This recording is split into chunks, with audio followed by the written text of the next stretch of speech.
నెల 26వ తేదీన అమ్మా న్యూస్ ఛానల్లో ప్రభుత్వ పాఠశాల విద్యార్థుల ఇబ్బందులపై ప్రసారమైన కథనానికి మంచి స్పందన లభించింది.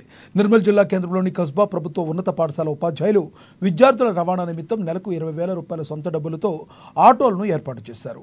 ఈ కథనానికి జిల్లా జడ్జ్, జిల్లా కలెక్టర్ స్పందించి విద్యార్థులకు మహాలక్ష్మివాడ నుండి పాఠశాల వరకు ఆర్టీసీ బస్సు సౌకర్యం కల్పించాలని ఆర్టీసీ అధికారులను ఆదేశించారు. ఈ సందర్భంగా ఆర్టీసీ డిపో మేనేజర్, అధికారులు గురువారం మహాలక్ష్మివాడ నుండి కస్బా ప్రభుత్వ ఉన్నత పాఠశాల వరకు ఆర్టీసీ బస్సును ప్రారంభించారు.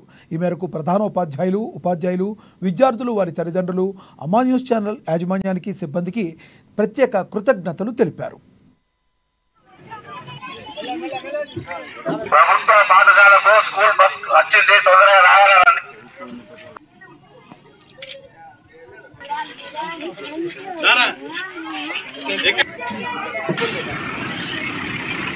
జూన్ తారీఖు రోజు ఒక న్యూస్ పబ్లిష్ చేశారు. అదేంటంటే కస్బా గవర్నమెంట్ స్కూల్లో పిల్లలకి పబ్లిక్ ట్రాన్స్పోర్టేషన్ లేక పిల్లలు చాలా మంది డ్రాప్ అవుట్ అవుతున్నారని, స్కూల్స్కి వెళ్ళట్లేదని, చాలా ఇబ్బంది పడుతున్నారని, సో ఆ ఇబ్బందిని చూసి అందులో పనిచేసే టీచర్లు అందరూ కూడా వాళ్ళ సొంత ఖర్చులతో పిల్లలకి ట్రాన్స్పోర్టేషన్ అరేంజ్ చేశారనేది ఆ న్యూస్లో వచ్చిన విషయం.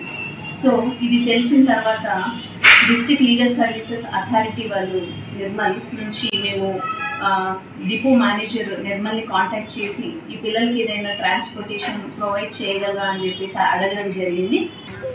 మేము ఆ విద్యార్థులకు ట్రాన్స్పోర్ట్ ఫెసిలిటీ కల్పిస్తామని చెప్పి హామీ ఇవ్వడం వల్ల విద్యార్థులు బడికి రావడం జరిగింది.